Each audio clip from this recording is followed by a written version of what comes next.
മാറപ്പുവിൻ്റെ മരണവാർത്ത കേട്ടപ്പോൾ ഇവിടെ വരാതിരിക്കാൻ കഴിയില്ല എന്നതുകൊണ്ടാണ് ഞാൻ വന്നത്. ഞങ്ങൾ സമപ്രായക്കാരാണ്. ഒരേ കൊല്ലം പിറന്നാൾ ആഘോഷിക്കുന്ന 2 പേരാണ്. അദ്ദേഹത്തെ കുടുംബവുമായി എനിക്ക് നല്ലപോലെ അറിയാം. അദ്ദേഹത്തിൻ്റെ പൗരോഹിത്യ പ്രധാനപ്പെട്ട പരിപാടികളിലൊക്കെ പങ്കെടുക്കാനുള്ള ഭാഗ്യം എനിക്കുണ്ടായിട്ടുണ്ട്. ഈ സഭ തൃശ്ശൂരിലെ ഏറ്റവും പഴക്കം ചെന്ന ഒരു പള്ളിയാണിത്. ശക്തൻ തമ്പുരാൻ തീട്ടൂരമനുസരിച്ച് ക്രിസ്ത്യാനികളെ താമസിപ്പിക്കാൻ വേണ്ടി അവരുടെ ആത്മീയ ആവശ്യങ്ങൾക്ക് വേണ്ടി ഉണ്ടാക്കപ്പെട്ട ഈ പള്ളി ഇന്ന് പഴയ പള്ളിയായി മാറി. ആ പഴമയും പ്രൗഢിയും ഇന്നും നിലനിർത്തുന്ന ആളുകളാണ് നിങ്ങൾ. സ്വാതന്ത്ര്യ സമരക്കാലത്ത് പല ആളുകളുടെ ഇടയിലും ഭിന്നാഭിപ്രായങ്ങൾ ഉണ്ടായെങ്കിലും രാജ്യമാണ് വലുത്, സ്വാതന്ത്ര്യമാണ് പ്രധാനം എന്ന് കരുതി ദേശീയ പ്രസ്ഥാനത്തിൻ്റെ ഭാഗമായി നിൽക്കാൻ ധൈര്യം കാണിച്ച ഒരു സഭയാണിത് എന്ന് അഭിമാനപൂർവ്വം ഞാൻ പറയുകയാണ്. ശ്രീമതി ഇന്ദിരാഗാന്ധി അടക്കം ദേശീയ നേതാക്കൾ ഇവിടെ വന്നു, അവരെ സ്വീകരിച്ചു. എല്ലാ കാലത്തും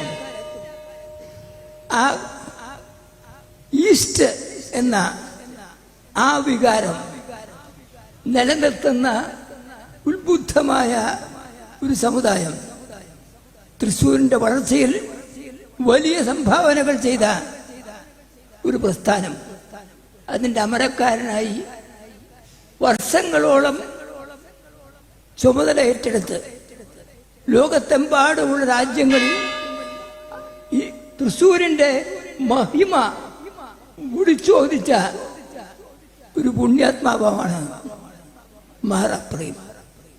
ഫലിതം അദ്ദേഹത്തിൻ്റെ ശൈലിയാണ്.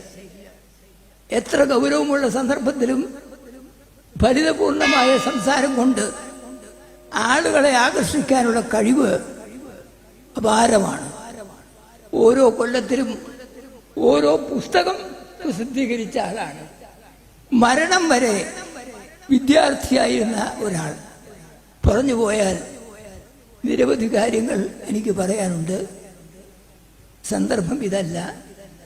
വ്യക്തിപരമായി ശാരീരികമായി ഞാനിപ്പോൾ അങ്ങനൊരു പ്രസംഗത്തിന് സാധിക്കുന്ന ആളുമല്ല. ഏതായാലും അദ്ദേഹത്തിൻ്റെ ധീരമായ കാര്യം, തൃശ്ശൂർ നഗരത്തിന് ചെയ്ത സംഭാവനകൾ, സഭാ വ്യവഹാരങ്ങളുമായി കോടതി വരാന്തകളിൽ നടക്കുമ്പോൾ ഒരു അഭിഭാഷകനായ ഞാൻ അതിന് സാക്ഷിയാണ്. അനേകം അഗ്നിപരീക്ഷണങ്ങളെ അതിജീവിച്ചുകൊണ്ട് സഭയിൽ ഐക്യം ഊട്ടിയുറപ്പിക്കാനുള്ള ധീരമായ നേതൃത്വം കൊടുത്ത അദ്ദേഹം സഭയുള്ളിടത്തോളം കാലം ഓർക്കപ്പെടും. തൃശ്ശൂർ പ്രദേശത്തിൻ്റെ സർവസമുദായ മൈത്രിയുടെ പ്രതീകമായി അദ്ദേഹം നിലകൊള്ളുന്നു. ആ പുണ്യാത്മാവിൻ്റെ സ്മരണയ്ക്ക് മുമ്പിൽ ആദരാഞ്ജലി അർപ്പിക്കുന്നു. പുതിയതായി ചുമതല ഏറ്റെടുക്കുന്ന എൻ്റെ ദീർഘകാല സുഹൃത്തും കൂടിയായ തിരുമലയ്ക്ക് എല്ലാ അനുഗ്രഹങ്ങളും ഉണ്ടാകട്ടെ എന്ന് ആശംസിക്കുന്നു. നമസ്കാരം. തൻ്റെ അനാരോഗ്യവും വകവയ്ക്കാതെ സഭയോടും അഭിവന്ദ്യ അപ്പറെ മെത്രാപ്പോലത്തെ തിരുമേനിയോടുമുള്ളതായ സ്നേഹവും കൂറും പ്രകടിപ്പിച്ചുകൊണ്ട് അതിൻ്റെ വാക്കിലൂടെ അനുശോചന സന്ദേശത്തിലൂടെ നമുക്ക് പ്രദാനം ചെയ്തതായ ശ്രീ തേറമ്പിൽ രാമകൃഷ്ണൻ സാറിനുള്ളതായ പൗരസ്ത്യ കൽദായ സുറിയാനി സഭയുടെ നന്ദി ഈ അവസരത്തിൽ രേഖപ്പെടുത്തിക്കൊള്ളട്ടെ.